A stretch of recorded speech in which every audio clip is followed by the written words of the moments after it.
This week on Test Drive, we take a look at the granddaddy of the sport utility market. Believe it or not, it was way back in 1984 that the Cherokee was first released. And since then, it's seen but one facelift, and that was this year. The styling of the Cherokee is, to say the very least, subtle. Indeed, you need a 96 model to fully appreciate the changes from an aesthetic perspective. You do not, however, need an old model to appreciate the hidden upgrades. The uniframe, for example, is no less than 43% stiffer. The advantage of uniframe construction is that it gives the Cherokee a stiff platform. This not only eliminates a lot of the usual body flex when off-road, it also gives the vehicle a remarkably civilized ride on-road. Beneath the sheet metal, the suspension setup continues unchanged, meaning low-pressure gas-charged shocks, roll bars at both ends, coil springs up front and leaf springs in back. Now, Chrysler offer an optional upcountry suspension package. This brings stiffer springs and high-pressure gas shocks. The combined effects work wonders controlling body roll without compromising comfort, making it a must. Another option that should not be overlooked is the skid plate package. This is particularly important if you venture off-road. The Select Track system in this Jeep is one of the simplest and yet one of the most effective because there's a setting for every situation. Under normal circumstances, you're in two-wheel drive. Come October, pull it back 2 notches. Now you're in full-time four-wheel drive, which you can set and forget until May. If you get into trouble, not a problem.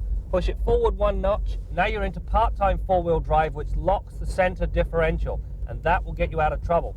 If you go off-roading, there's even a 4-low.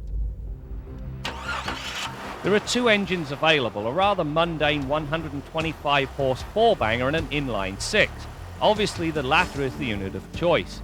Power is rated at 190 horsepower and, more importantly, 225 pounds-feet of torque. As one might expect, the throttle response is quick, especially at the all-important low end of the scale, and this is in spite of the automatic gearbox. One of the complaints of old was the amount of noise, vibration and harshness associated with a 6.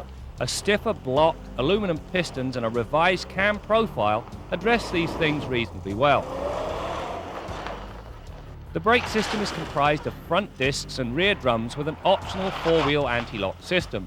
During the brake tests, I required 118 feet to stop from 80k. An interesting aside is the fact that the ABS ceases to function below 5 kilometers an hour. You ready? Yep. In off-road situations, this is a godsend because it gives the driver a much better pedal feel. This, along with copious amounts of engine braking, makes steep descents a snap. Kill the cameraman time. Yeehaw! Perfect control. A part of the redesign of the Cherokee called for a lighter, more user-friendly tailgate, and that they've given this vehicle. However, what they neglected to do was move the spare tyre. It still takes up an inordinate amount of the cargo capacity, even if you fold the seats down.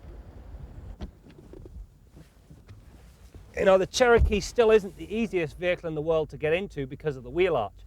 In redesigning the interior of this vehicle, they thought about the front passengers because they added a front airbag to the passenger's side. They forgot all about the rear passengers, however. Still no rear seat headrests, and this seat back is very low, meaning if you get rear-ended at a good clip, you can look forward to riding around in a wheelchair. Inside, you get a complete set of power options, leather seats, and a premium Infinity stereo system. In the past, the climate controls had left a lot to be desired, especially for the rear passengers. For '97, Chrysler have improved airflow by 30%. A simple upgrade on the surface, but for the back passengers, it's one well worth the effort.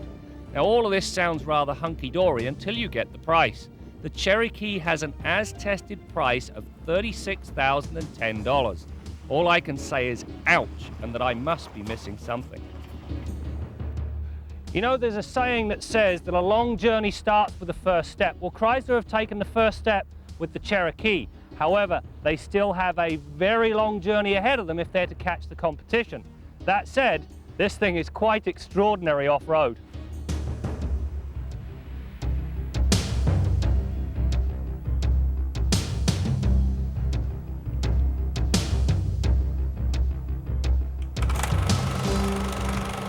If you consider Motoring TV's been on the air for 30 plus years, There's no doubt you've missed a few episodes. Well, there's a couple of ways you can catch up and make sure you don't miss anything. First, you can go to YouTube and look up just segments or complete shows. Also, if you want to know what we're doing, like today on a daily basis, just go to our Facebook page. And also, you can go to motoringtvshop.com, get some cool swag. Oh, there's also that Instagram thing.